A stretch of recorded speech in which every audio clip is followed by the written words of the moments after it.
As the lead embarrassed human being in of the two of us, I completely hid my life and I completely hid my husband. I was humiliated by it, but wasn't going to change. I didn't want anybody to know that I was married to an addict. So I think embarrassment plays a huge part in it for a couple of reasons. One, you got to understand that society reinforces a lot of what an enabler is going through. Society tells us to sacrifice our lives for another human being. I was always the hero because I was such a hard worker. I did so much. And then society definitely would have judged me for being married to an addict. They do horribly embarrassing things. I mean, my next door neighbor's son was home from medical school, and he found my husband at 3 o'clock in the afternoon, buck naked, in the backyard, and we lived in a beautiful neighborhood.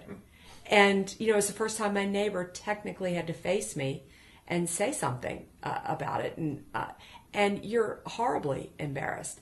The first step to take is to begin that detachment and to realize that their behavior isn't a reflection of you. The best advice I can give anybody in that situation is to get into an Al-Anon meeting, is to take a book like this and read it and get into a community, even if it's online and you need some anonymity. But get around people who understand you, who can help you realize this isn't you. It's not your shame. It's not your embarrassment.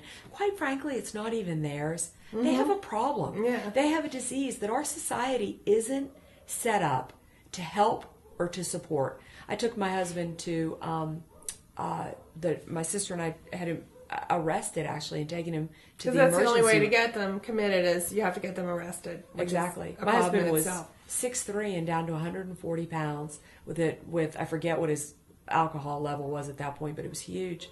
And the mental health people looked at me and said, well, he doesn't have a gun to your head or to his head. You'll have to take him home. So to me,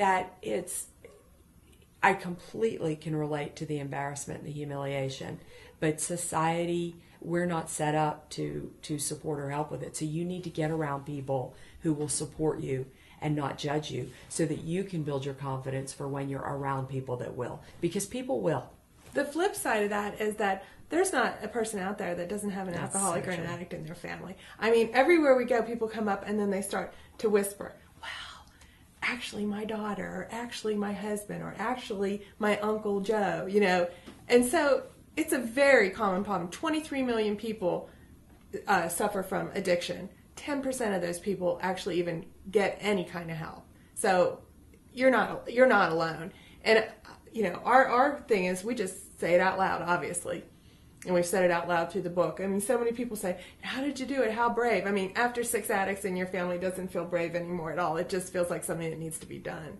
And I would say I spent 37 years humiliated by it and hiding it.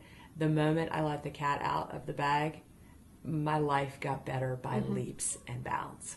I wasted so much energy trying to hide something that it's not a secret. It's also everybody knows. It's also something that you really to survive in it and to come out of it the other side happy and strong. You have to be a pretty amazing person, and to live with an addict and to love an addict.